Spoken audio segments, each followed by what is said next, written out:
You're listening to Permission to Shine, the podcast. Stories of overcoming obstacles and finding self-empowerment with Sharice Bisram, Inner Power Activation Leader. The Oxford Dictionary describes permission as the action of officially allowing someone to do a particular thing, consent, authorization. What if you were that someone and you gave yourself the permission to be everything you wanted to be and more? No more playing small and accepting less than. You are worthy of the life of your dreams, regardless of what it is that you've been through. And honestly, it's exactly what you've been through that shaped you into the version of yourself that you are now. Like a diamond, you've endured so much, but instead of breaking, you have become stronger and brighter. And if that's not a reason to shine, then I don't know what is. And if nature can do it, then why the hell can't you? You are brave, you are strong, you are powerful, and you are enough. Hear my call and give yourself the permission to shine, because you don't realise how many people are inspired by your light. Hi everyone, and welcome to episode 69. And today I want to talk about divine feminine leadership. Now, you'll hear me talk about divine feminine all of the time, right? If you've been listening up to date, you'll know that I speak about that quite a lot. And for those of you that don't know, the masculine is the doing energy.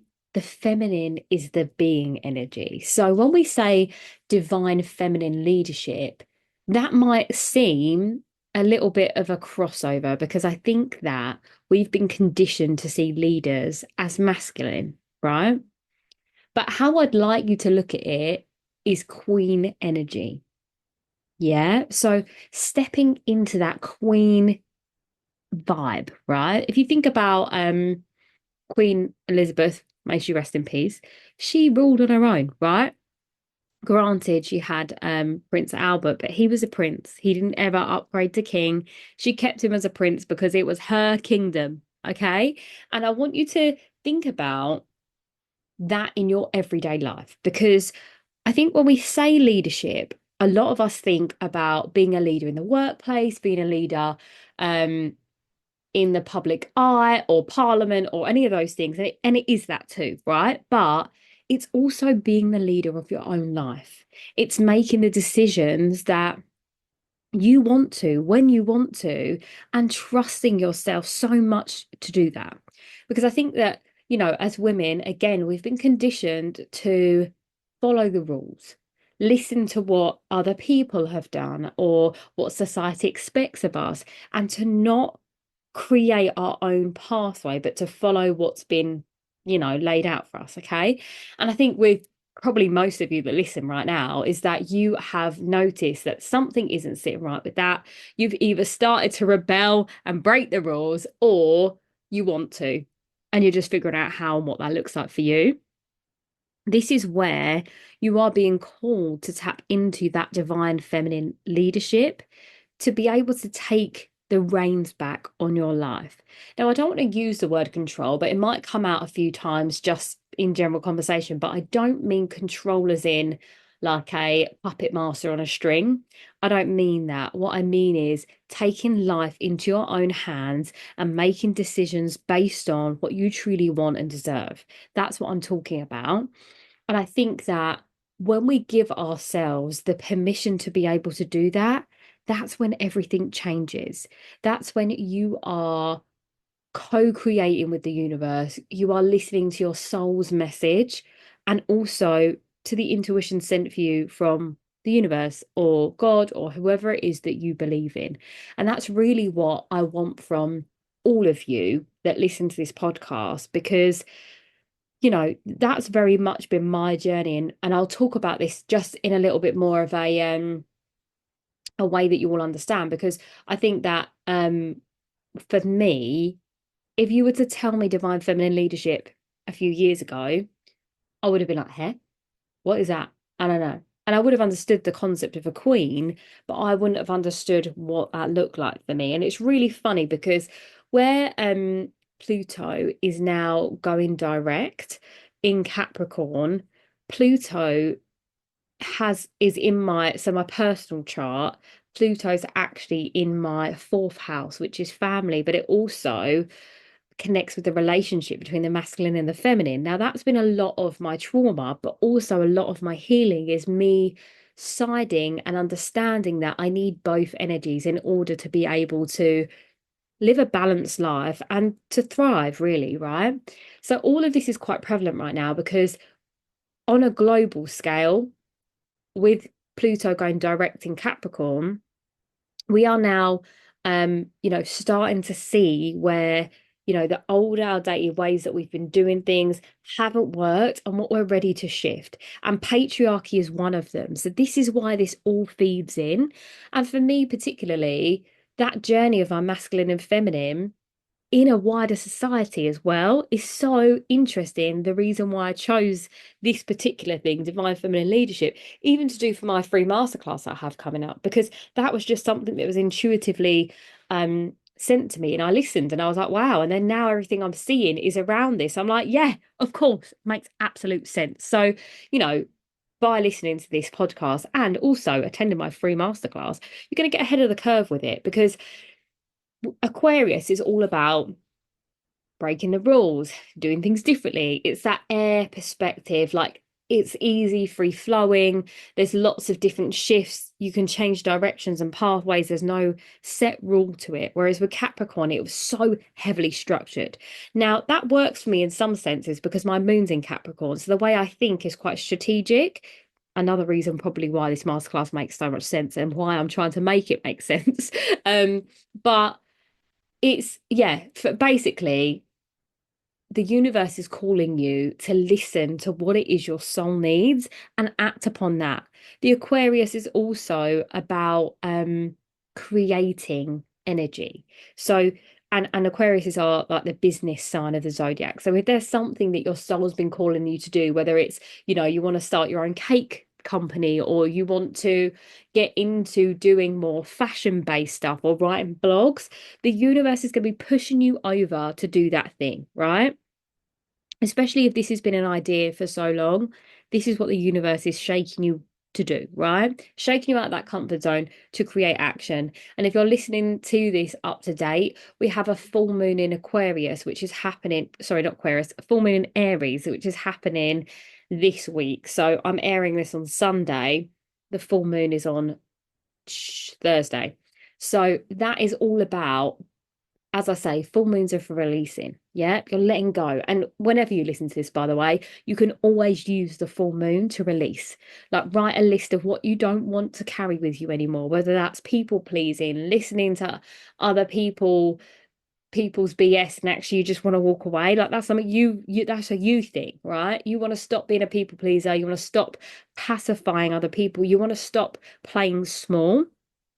And really pay attention with the full moons to what sign is ruling it. So Aries is a fire sign, right?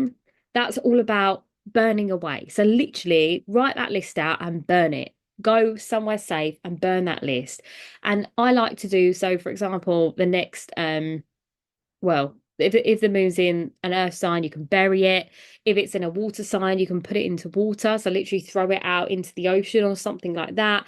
And if it's an air sign, I like to work with candles. So then you can blow the candle out, blow the air out, or speak out that list into the universe and then rip it up, do whatever you want with it. But essentially, it's giving it up to the universe. And this is how you work with these energies, which is going to be great for now if you're ready to step into that feminine, divine feminine leadership. So just to take you all back on my journey, I always felt like in order to be successful or a great leader, you had to hustle hard. You had to put your grind into the bone. Your time and energy is all going into the thing that you're building towards. Yeah, or everything. And I didn't realize that it didn't have to be that way. And that's because all of the leaders that I'd ever seen had done it that way. Right. And I think that I am a 90s baby. So that hustle babe, hustle culture was the thing. And I speak about this quite a lot. It was only when I started to do my healing journey that I realized how toxic that was. And I was like, we need to stop doing it like men.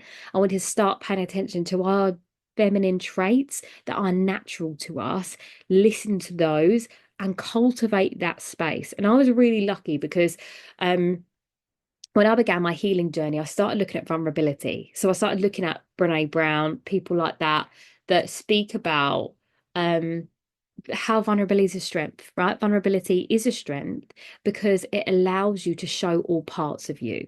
Now, when you are in your masculine, as we know commonly, men aren't open to show their vulnerability, right?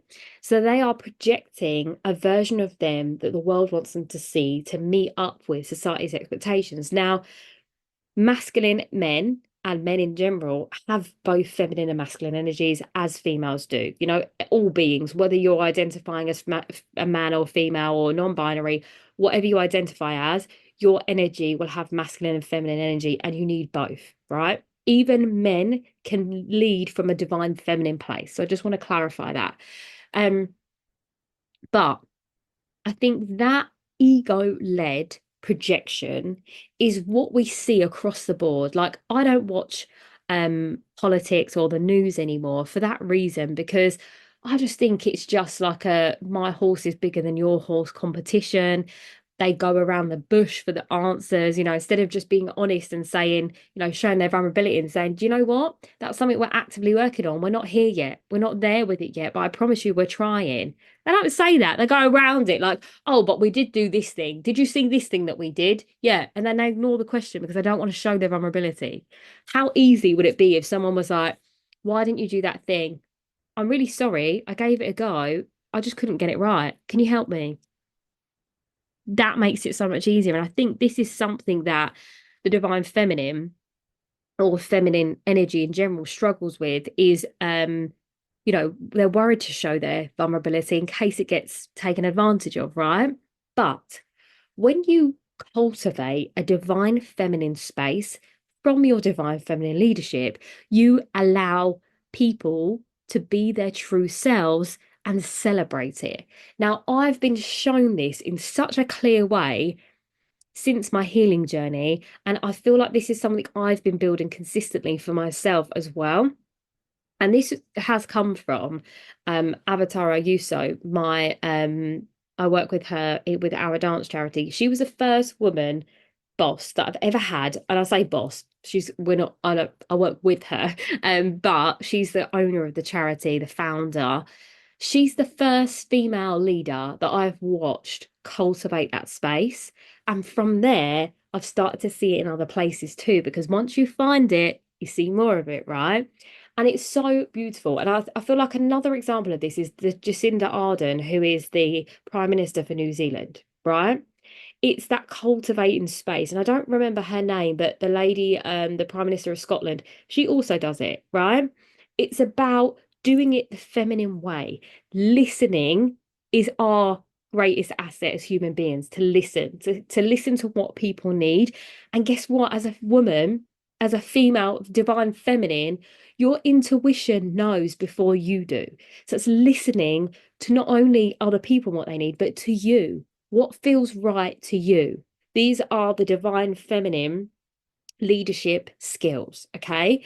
So it's listening to others and also to your intuition. The next thing is compassion. Okay. It is hard in the streets. Okay, for a lot of people right now as well. And it will continue to get that way because the way the world is that the people in power hold the power and the people without power end up feeling more helpless because that's the dynamic the people in power want. When you start to gain your power, you realize that's all a game and you don't want to be part of it, right?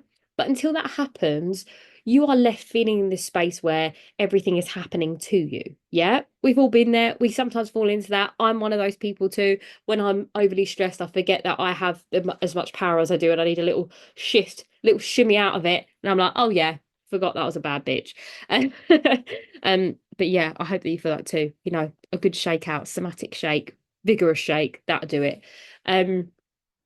But having compassion for where people are at is also important, but you will only build the trust in your team, in your environment, in your friends, in your family, if you lead with it first. Okay. This is something that I advocate for heavily, and you'll hear me say it until I'm blue in the face. And it's the energy you put out is what you receive back. So if you want your team, your people, your loved ones to meet you with vulnerability, you have to lead with vulnerability. Okay. You have to lead with it. I often, if I want to get something out of someone that I'm with, that I know that they're not telling me, for example, if you can see that one of your friends is really distressed, they're completely not themselves, they look really upset, and they're just someone that's like, I'm fine, I'm fine. You have to lead with, you know what, today has been one of them days, and you just tell them one thing. I mean, don't look for problems, but we've all, we get through life every single day. We can either highlight the lows or the highs, but in those situations it's being honest with, like, okay, that could have been that was a difficult situation, but I handled it really well. You just tell them that. Just say, you know what, today's been quite difficult, I've had a lot to do, I've been juggling a lot, and it's taken me a little bit of a time to get back into feeling in the flow of like myself.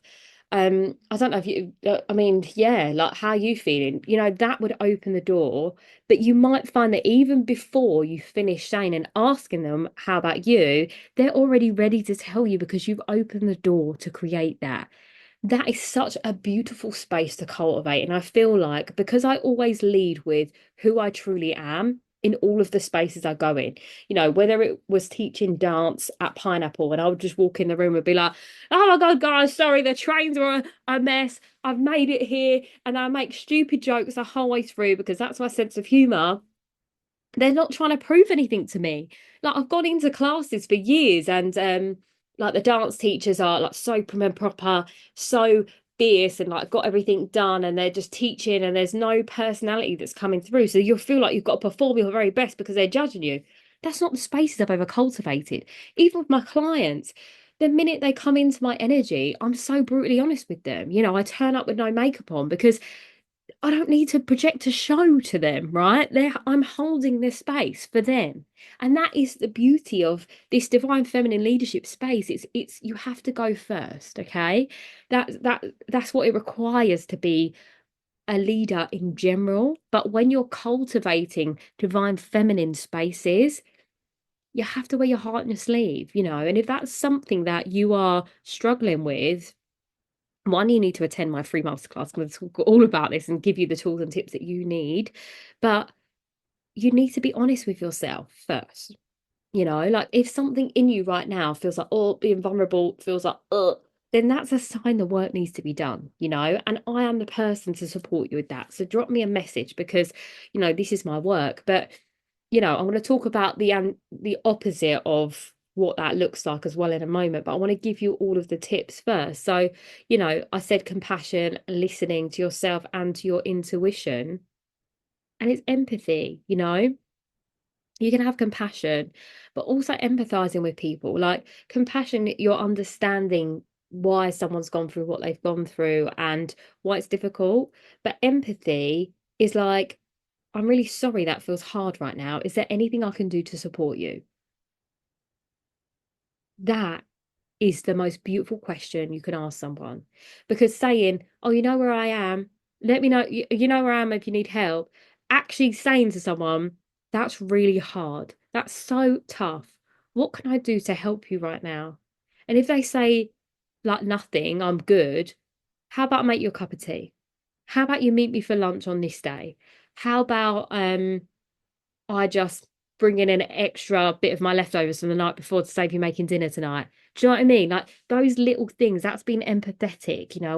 We need more of that. And you know what? You don't even need to do any of that stuff. Just holding the space for them. Like, how about, I know that these things are really hard for you right now, and maybe someone's gone for a breakup and you're like, that's really difficult. I'll tell you what, how about we have a FaceTime tomorrow night, and we can just have a glass of wine and just talk to each other on the phone for a few hours. Like, those little things, they don't cost anything.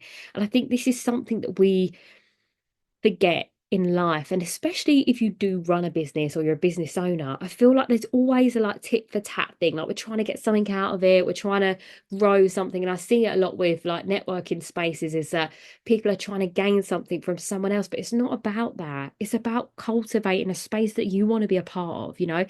This is why women's circles are so beautiful, because There's nothing to gain there. There's only something to give. And the love that you give, again, comes back to you because you are a mirror, right?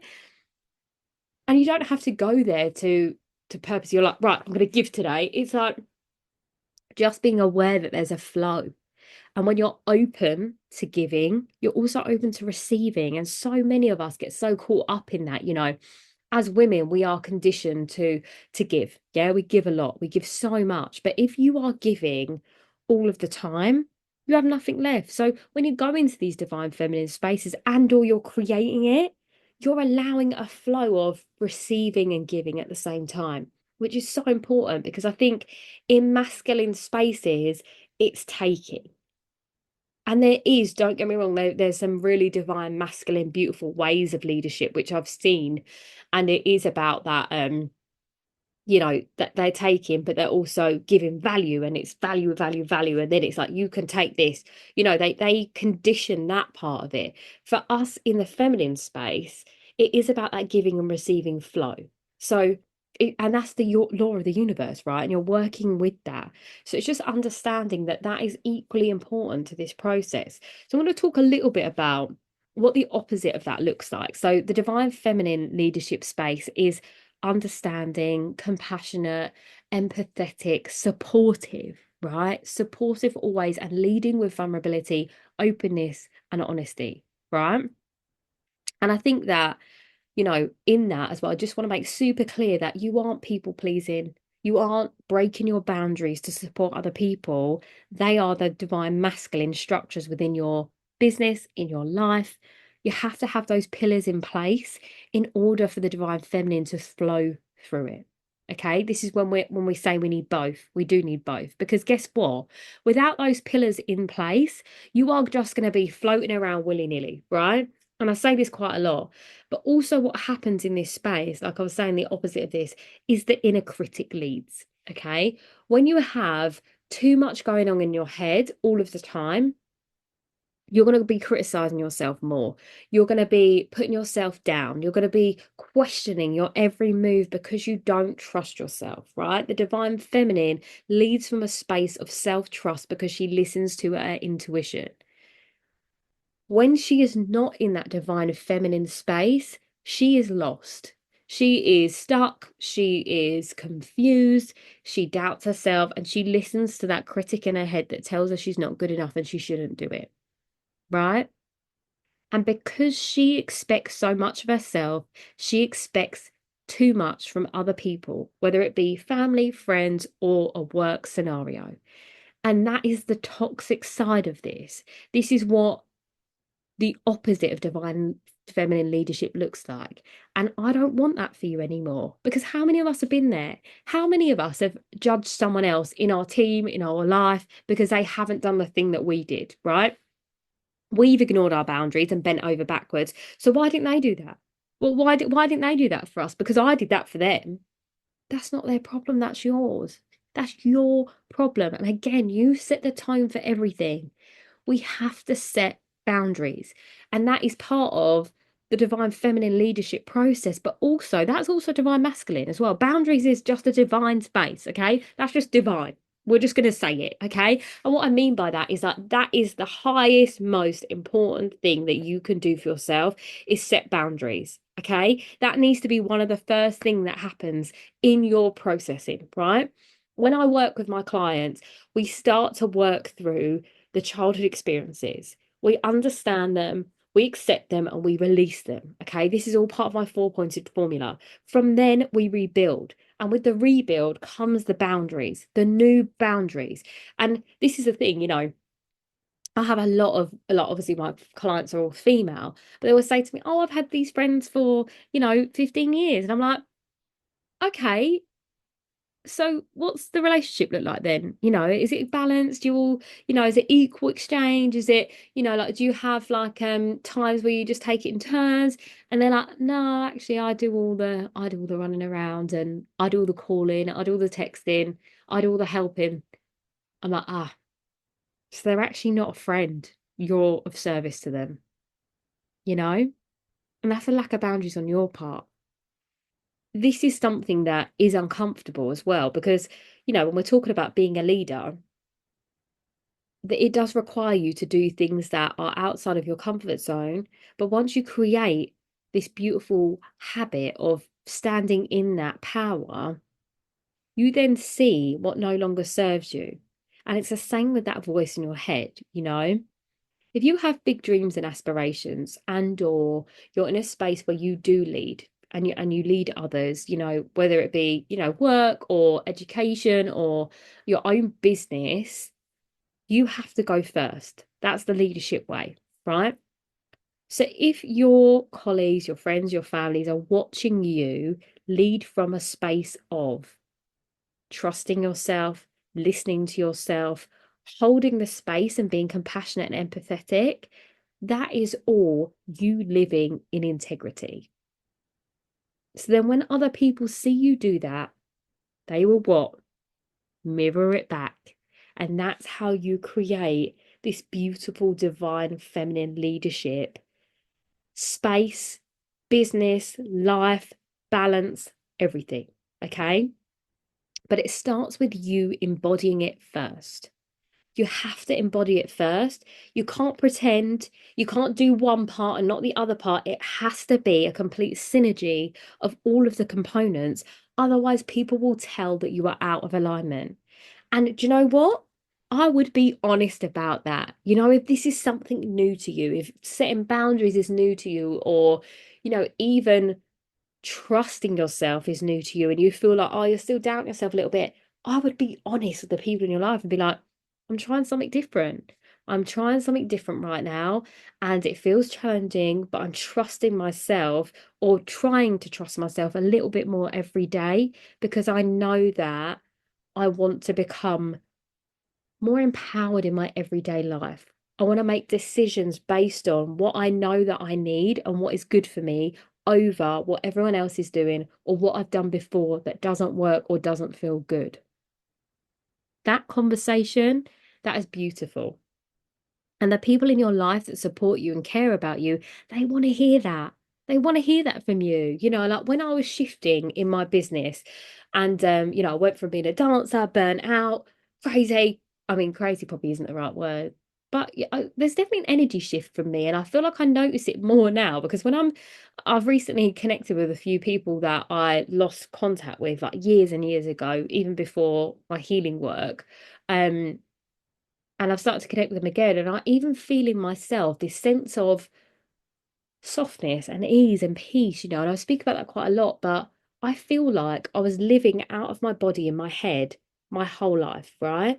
And I think now I'm so in my body. That's how I know that I'm leading from my feminine space because I'm not leading with the overthinking, the projecting. That's a massive part of toxic masculine energy. I was projecting out how I wanted people to see me, maybe saying things that I knew would get a reaction of like, wow, you're doing amazing, rah, rah, rah. Now I feel like I'm so much more humble with it because it just is me, right? When people are saying to me, oh, you seem so much more relaxed, so much calm, like I feel like so grounded when I'm around you, like all of that. Even funny enough, when I was in my toxic masculine space, I was always quite grounded in it. But again, it was all I knew. So Capricorn moon, sign, yeah, makes sense. But with the feminine energy space, because I'm safe in me, other people will feel safer with me, right? So before I could hold the space for dancing, I could hold the space for teaching, but when I was having deep conversations with people, I was listening rather than speaking. Whereas now I'm leading from that divine feminine space and holding the space for people because I'm going first. And that's the beautiful transition when you are in your divine feminine leadership space. So I'm going to break all of this down step by step and how you can achieve this for you in my free webinar, which is on the 22nd of October. So if you are listening to time, the link will be in the bio in the description. If you aren't listening to time, it will be a replay. So whenever you catch this, you can catch this, whenever you catch this episode, you can catch the replay and or the live masterclass webinar with me on the 22nd of October. And I do encourage you to come live because if you have questions or there's things that you need answered or you just want to be in that energy of being held, especially by the women that are going to be in that space, it really is transformational. And this is what I was born to do, was create these spaces and give women the tools to be able to achieve the life they truly deserve. Right now you may feel like you're in the grey in your life because you feel like you're going through the motions and you're just getting by. Maybe you are leading from a masculine space that doesn't feel comfortable in your body, and you've been doing it for a really long time, which has led you to burnout or illness over and over again, and you're now looking for a softer way of doing things.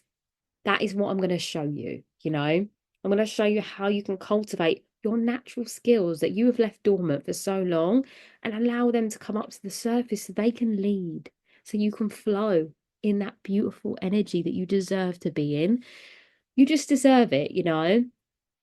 I feel like more than anything, I'm sad that I was in that toxic space for such a long time, and I feel like people were aware that I was in it and they were rewarding me for hard work. It was only a few people that said to me, "Do you have to do that? Do you have to keep doing that? Do you have to do this as well?" Like little people were nodding to me that, maybe you're doing a bit too much, but I had something to prove, I had to prove to people that I wasn't a traumatized person that was going to be like what she's seen in her family. And when I realized that that was what I was doing, I was like, you've already proved your point. You've already done that. And also, who are you proving it to? Because when I connect with my younger self, she needed that. She needed to see it. But when she did see it and realized that it cost my peace and my health at times, she was like, I just want to be happy, girl. I just want to be happy. And that is what I've been able to create from living in this space, of that divine softness. And that only comes from taking that beautiful energy that flows within me and leading with it. And that's how you deserve to live your life. So, Tuesday, 22nd of October, join me at 7:30 on Zoom. The link is in this so I say chat, it's not in the chat, it's in the description of the show. But if, like I said, if you're not listening to time, this information is invaluable. You can listen to it over and over again, write some notes down. The replay would probably be in the show notes. If it's not, obviously drop me a DM and I'll have the replay. So, connect with me on socials and we'll have a chat about it. And or if you're listening to this thinking, I really need to implement this now in my life, again, drop me a DM, because this is my work. This is what I do. This is what I work with clients with. And I'm seeing such beautiful results, just even down to today, like looking on my socials and seeing that I told my client that she needs to prioritize joy and that she's having like a fun weekend. I was like, there you go, and just hearing my clients say about, how their life feels different, how they start to make space. I've had some really beautiful client wins as well, lots of new jobs, letting go of old jobs and quitting things, and then new things coming in. It's been like a real transformational period for a lot of people. And I'm excited for that for you, But first of all, you have to give yourself the permission to shine. So on that note, I'm going to stop being cheesy and I will see you next time. Lots of love. Join me Tuesday, 22nd. Love you. Bye. If this episode resonated with you, please do like, follow and share with someone that you know would benefit. If you're looking to dive in deeper to becoming your most unapologetic, most authentic, shining self, please do head to my website and join my newsletter, where you'll find out about all of my upcoming events and speaking opportunities and all of the things that I have going on. And also, if you would like to work with me, please do drop me a DM on any of my socials or through my website. Love and light.